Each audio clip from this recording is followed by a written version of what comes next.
Deus, eu sou o professor Rodrigo Monteiro, seja bem-vindo ao meu canal. Vamos dar continuidade aos nossos estudos, agora do livro do Apocalipse, sobre profecias e a volta de Jesus. Hoje o estudo é bem interessante, a gente vai estudar os 144 mil selados e o selo de Deus, um estudo muito importante que tem a ver conosco, que vivemos agora nesse tempo. Mas antes, convido você se você não é inscrito no canal, se inscreve no canal, compartilhe esse vídeo com todo mundo que você conhece, para que a palavra de Deus seja espalhada. E uma coisa também, se você tiver alguma dúvida bíblica, algum questionamento, manda pelos meus contatos que estão na descrição do vídeo, para que eu possa trazer uma resposta, a gente possa estudar junto, de acordo com a palavra de Deus. Se você conhecer alguém também que tem, fala para ele mandar, pode ser escrito, pode ser em áudio, pode ser em vídeo, enfim, do jeito que for melhor para vocês, tá bom? Então, convido vocês a fazerem esse desafio, colocar os seus questionamentos, quem sabe a gente pode chegar numa resposta em comum, tá bom? Antes então de abrirmos a palavra de Deus, convido você a fazer uma pequena oração junto comigo. Pai querido, vamos agora abrir a Tua palavra para estudar esse assunto tão importante. Pedimos a direção do Teu Santo Espírito, iluminando nossa mente e coração para essas palavras. Oramos em nome de Jesus. Amém. Vamos lá então. Nós estudamos os selos no último estudo. E o sexto selo, que é ali, logo antes da volta de Jesus, ele termina com uma pergunta. É o capítulo 6, o versículo 17, ele termina com uma pergunta. Os ímpios estão olhando para cima, vendo tudo aquilo acontecendo, que é a volta de Jesus, ali o começo da volta de Jesus, e eles fazem uma pergunta. Que pergunta eles fazem? É o que está escrito aí no Apocalipse capítulo 6, versículo 17. Leia comigo, eu vou colocar aí na sua tela. Porque chegou o grande dia da ira deles, e quem poderá subsistir? Então foi feita essa pergunta: quem pode subsistir? Ou seja, quem vai resistir ao momento da volta de Jesus? É uma pergunta válida. Sim, né? Quem que vai resistir? Quem que vai estar em pé no momento da volta de Jesus? E é por isso que existe o capítulo 7 no livro do Apocalipse. Vocês repararam que o sexto selo está no capítulo 6 e o sétimo selo está só lá no capítulo 8. Por quê?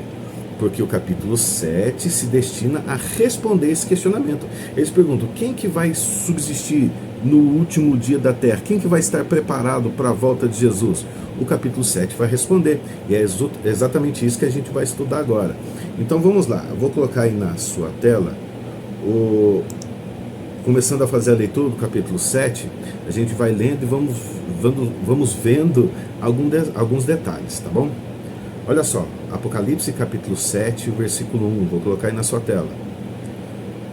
Depois disso, vi 4 anjos em pé nos 4 cantos da terra, segurando os 4 ventos da terra, para que nenhum vento soprasse sobre a terra, sobre o mar, nem sobre árvore alguma.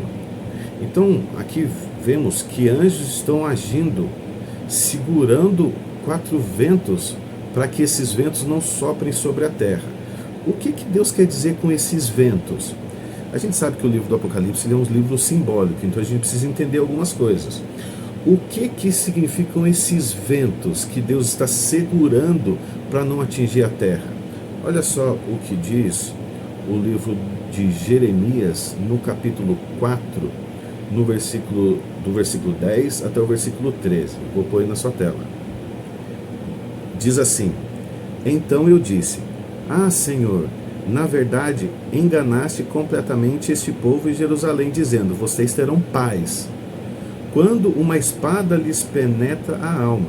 Naquele tempo se dirá a este povo e à cidade de Jerusalém: um vento abrasador, vindo dos lugares altos do deserto, sopra na direção da filha do meu povo, não para peneirar nem para limpar. Um vento forte o vento mais forte do que este virá ainda da minha parte, e então também eu pronunciarei a sentença contra eles.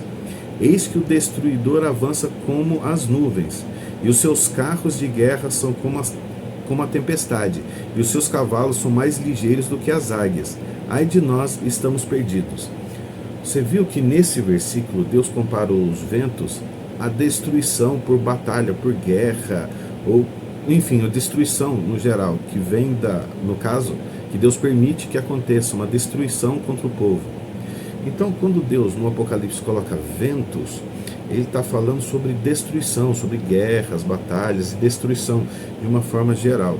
Então Deus, no capítulo 7 do Apocalipse, no versículo 1, ele está falando que Deus está segurando os ventos da terra para que a terra não seja destruída. E fala que ele vai segurar esses ventos até um determinado fato aconteça. Olha só o que diz o versículo 2 e 3 do Apocalipse, capítulo 7. Vi outro anjo que subia do nascente do sol, tendo o selo do Deus vivo. E ele gritou com voz bem forte aos 4 anjos, aqueles que tinham recebido o poder para causar dano à terra e ao mar, dizendo: não danifiquem a terra, nem o mar, nem as árvores, até marcarmos com um selo a testa dos servos do nosso Deus.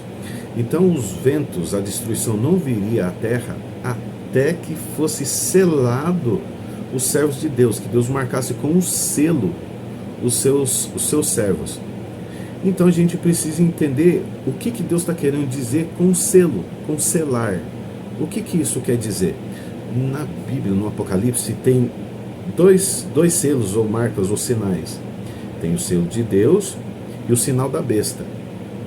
Hoje a gente vai ver sobre o selo de Deus. O sinal da besta a gente vai ver quando estiver estudando o Apocalipse capítulo 13, tá ok? Então vamos entender o que é selo. Vamos ver os versículos que envolvem a questão de selo, de sinal, de selamento. Vamos lá. Isaías 8,16 diz: guardem bem o testemunho e sele a lei entre os meus discípulos. Então o selo envolve a lei de Deus. Deus quer selar nos discípulos dele a guarda da lei, selar a lei no coração dos discípulos. Vamos lá, tem um outro versículo também, que está em Efésios, capítulo 1, do 13 e 14. Diz assim: nele também vocês, depois que ouviram a palavra da verdade, o evangelho da salvação, tendo nele também crido, receberam o selo do Espírito Santo da promessa. O Espírito é o penhor, ou seja, a garantia da nossa herança, até o resgate da sua propriedade, em louvor da sua glória. Vimos que o selamento tem a ver com a lei, mas também tem a ver com o Espírito Santo. Não é um ou outro.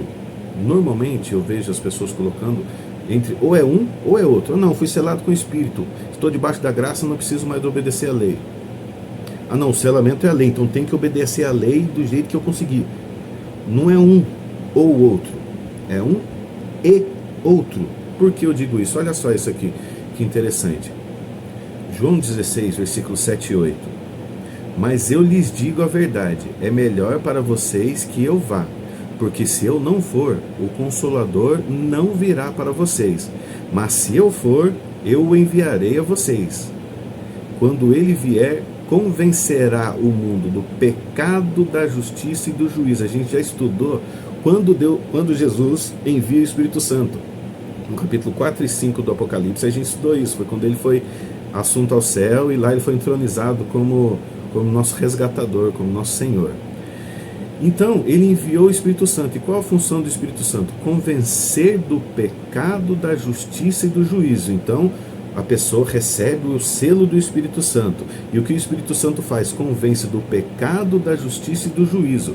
E olha só que interessante, 1 João 3, versículo 4 diz: todo aquele que pratica o pecado também transgride a lei, porque o pecado é a transgressão da lei.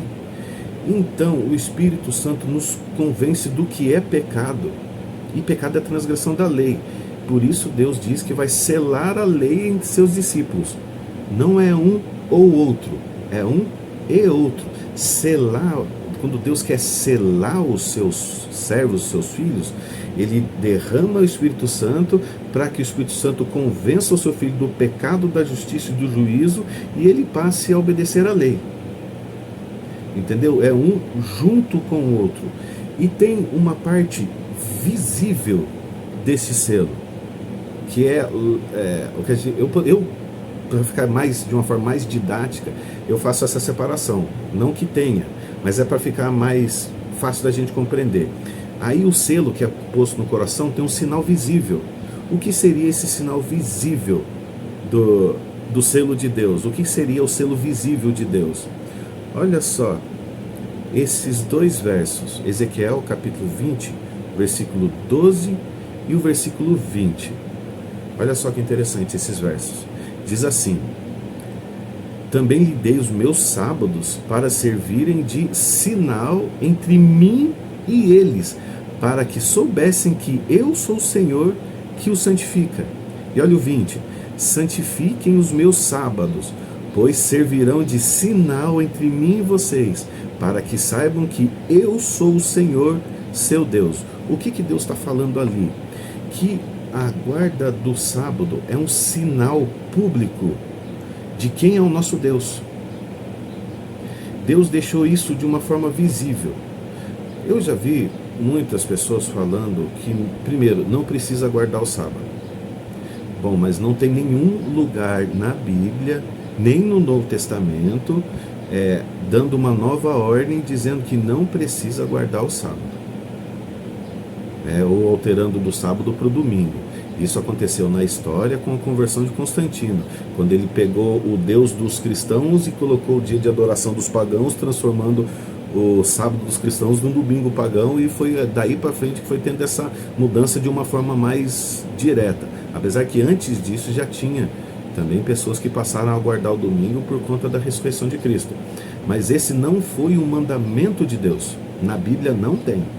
Não tem nenhum lugar na Bíblia, nem no Antigo Testamento, nem no Novo Testamento, dando autorização para mudar o dia de guarda. Então, não tem essa de que a gente não pode, não precisa mais guardar a lei. Temos que guardar a lei. Mas o sábado ele não é assim, que nem também é outra coisa que eu vejo outras pessoas falando, não, sábado é um dia de descanso, para que você pare a sua rotina, você descanse a sua cabeça. Também serve para isso, mas não foi esse o motivo que Deus colocou para a guarda do sábado. O motivo que a gente vê na Bíblia para a guarda do sábado é para servir de sinal entre nós e Deus, para que a gente saiba quem é o Deus que nos santifica, quem é o nosso Senhor. Lembra lá nos mandamentos, em Êxodo 20, fala para a gente obedecer, guardar o sábado, por memória de que Deus criou todas as coisas. Em Deuteronômio tem a repetição da lei, e lá já fala para a gente guardar o sábado em memória de Deus ser o nosso Salvador. O exemplo que foi dado lá foi ter tirado o povo da terra do Egito. Então, a guarda do sábado, primeiramente, tem uma função de declaração de fé, que é por Deus ser nosso Criador e Deus ser o nosso Redentor. Então, quando Deus quer selar o coração dos seus filhos, Ele coloca o Espírito no coração para convencer do pecado, da justiça e do juízo, e o pecado é a transgressão da lei. Então, a gente passa, com o poder do Espírito Santo, passamos a obedecer a lei. E o que é visível da lei é a guarda do sábado. Por quê? O sábado é a parte visível do selo. Porque, entre aspas, todo mundo tem a Deus sobre todas as coisas, ninguém toma o nome de Deus em vão, Aqueles que levam a Bíblia mais a sério, tipo assim, que tem a Bíblia mesmo como base de fé e prática, não fazem imagem de escultura, não mata, não rouba, não adultera, não mente, não cobiça. Mas quando chega no sábado, não, ele mudou. Por que Deus mudaria uma parte da lei e não mudaria o resto? Deus fala através do apóstolo Paulo que quem tropeça num só ponto é culpado de todos. E Jesus disse que ele não viria para mudar a lei ou para abolir a lei. Ele veio para cumprir. Jesus é o nosso exemplo. Se ele cumpriu, devemos cumprir também. Mas o sábado, então, acaba se tornando um ponto visível, um sinal visível entre nós e Deus, para que a gente saiba, para que todos saibam quem é o nosso Deus.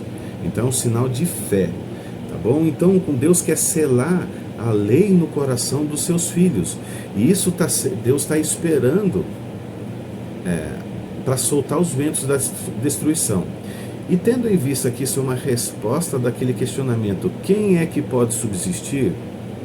Serão selados. Ali a gente vai ver agora que eles são um número de 144 mil selados.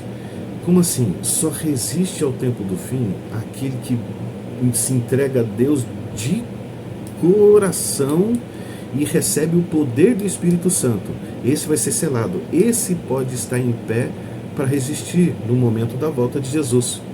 Olha só, vamos lá, vamos continuar. O Apocalipse 7, versículo 4 diz: Então vi o número dos que foram marcados com selo. Eram 144 mil de todas as tribos dos filhos de Israel. Então, se você ver, depois continuar a leitura, a gente não vai ler porque fica meio repetitivo, mas ele dá nome de 12 tribos. É um número simbólico. 12 é número de povo de Deus, e principalmente quando se multiplica por 1000, ou quando se faz alguma multiplicação na Bíblia, Deus está querendo dar uma ênfase àquilo, né, como uma totalidade, algo total. Que nem 70 vezes 7 não é um número limitado de vezes que a gente tem que perdoar, é que a gente tem que ter o perdão como princípio, algo total, algo pleno. Então, quando se multiplica 144 mil, é 12 mil vezes multiplicação de 12 mil.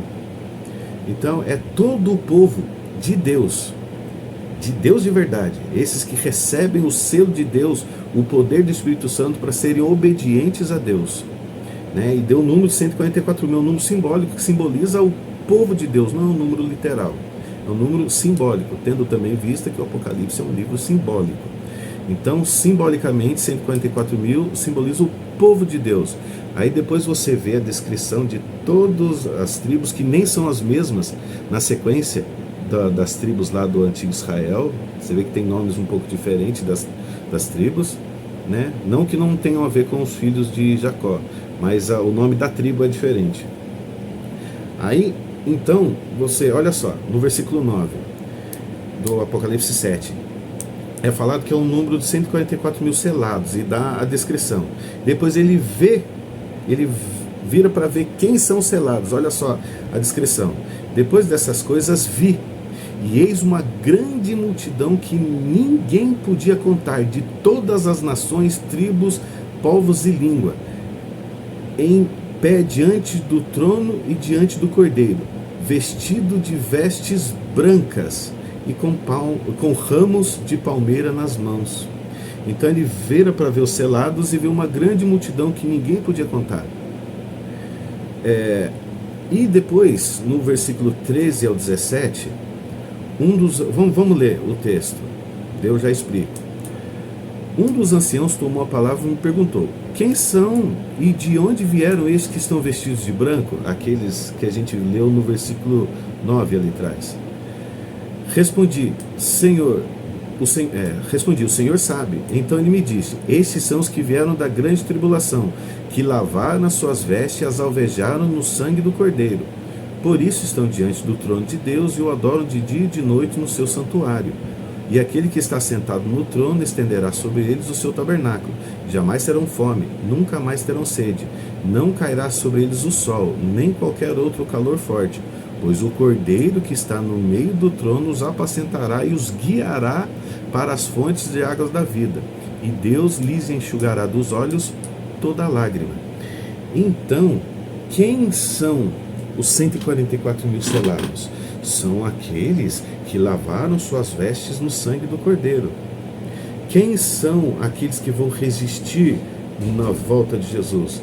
São aqueles que se entregaram a Cristo, que receberam o Espírito Santo, que obedecem, que andam com Cristo para onde quer que ele vá. Os 144 mil tem essa característica, no Apocalipse 14 fala disso, que eles seguem o Cordeiro para onde quer que ele vá, ou seja, Jesus é o exemplo, é o modelo deles, e Jesus não veio para abolir a lei, ele veio cumprir a lei. Então eles passam a obedecer pelo poder do Espírito, que é o selo no coração.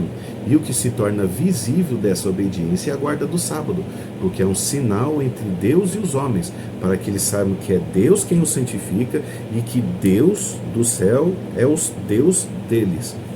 Então, quem vai resistir na volta de Jesus? Aqueles que se entregarem para a obediência.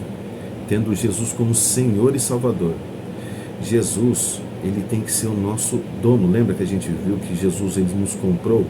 Ele tem que ser o nosso dono, o nosso Salvador e o nosso Senhor.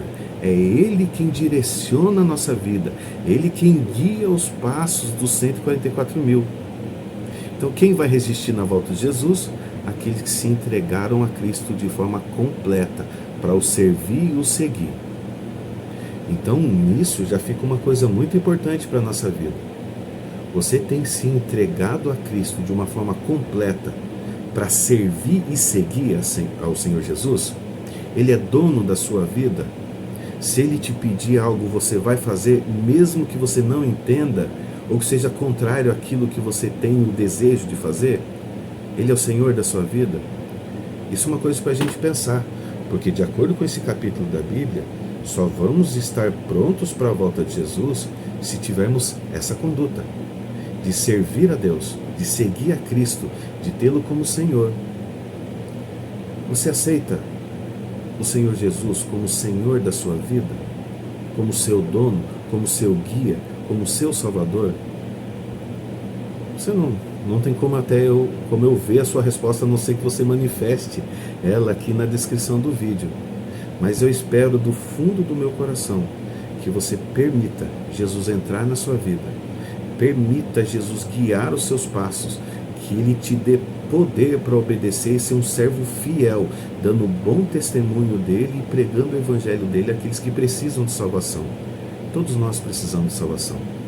Então que Jesus seja o seu guia. Foi um prazer poder partilhar com vocês esse estudo.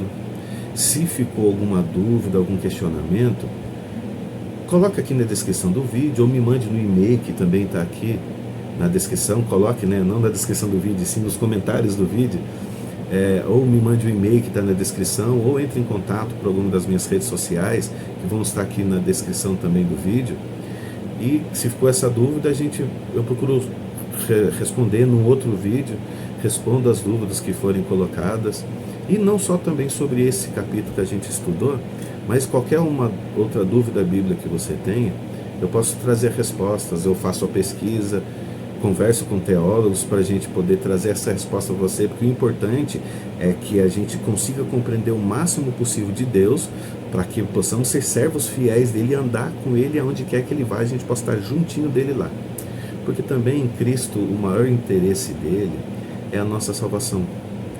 Porque Jesus, humanamente falando, não ganhou nada com aquilo que ele fez. Vindo aqui nesse mundo de pecado, de tristeza, morrer no meu lugar, pagando o preço do meu pecado. Por que ele fez isso? Ele fez porque ele me ama. Ele fez porque ele te ama. Você é precioso, você é preciosa para Deus. Então, se entregue a Ele. Aceite esse convite que Ele te fez hoje, de ser selado pelo Espírito Santo e andar com Cristo onde quer que Ele vá. E que Deus te abençoe e que faça resplandecer o rosto sobre ti e tenha misericórdia de ti. Que o Senhor sobre ti levante o rosto e te dê a paz. Até o próximo vídeo.